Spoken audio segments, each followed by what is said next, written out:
Mr. Speaker, in less than 2 days, House Republicans are prepared to shut down the Department of Homeland Security, threatening the safety of the American people. At home, there is a noted and beloved philosopher by the name of Yogi Berra, who once said it's like deja vu all over again. And once more, House Republicans are taking the American people on another reckless, unnecessary, irresponsible legislative joyride, guaranteed to crash and burn. You did it first in October of 2013 by shutting down the government for 16 days, crashing and burning parts of the American economy, costing us $24 billion in lost economic productivity. And now you're prepared to crash and burn the safety and the security of the American people. Why would you contemplate, Mr. Speaker, such a reckless action?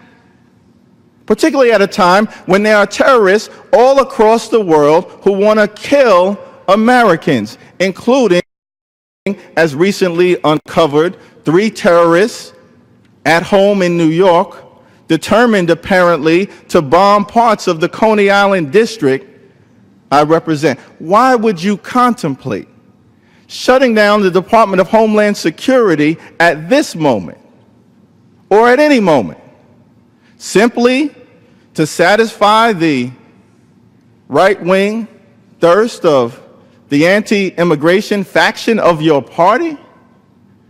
Let me pause there parenthetically for a moment, because they seem to have concluded that this president exceeded his authority when he issued an executive action providing immigration relief, notwithstanding the fact that every president since Dwight Eisenhower has taken executive action to provide some form of immigration relief.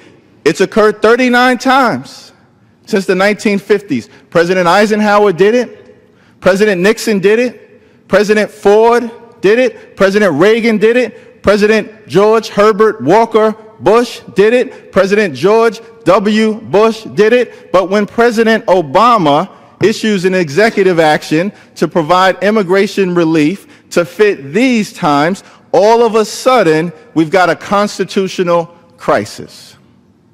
Now, perhaps reasonable people can disagree about the lawfulness of his order, but the reasonable approach would be to allow the courts to work it out, not shutting down the Department of Homeland Security. Many of my friends on the other side of the aisle are so-called strict constructionalists.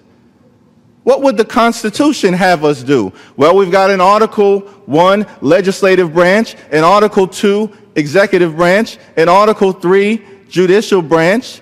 The founders have indicated, I believe, that they would have us work out constitutional differences through the court system, not shutting down the Department of Homeland Security, causing 30,000 employees to have to go home, and another 210,000 employees to have to come to work without pay, stressed, suffering from anxiety, uncertain as to how to pay their bills, pay their mortgage, pay their rent, pay their medical expenses?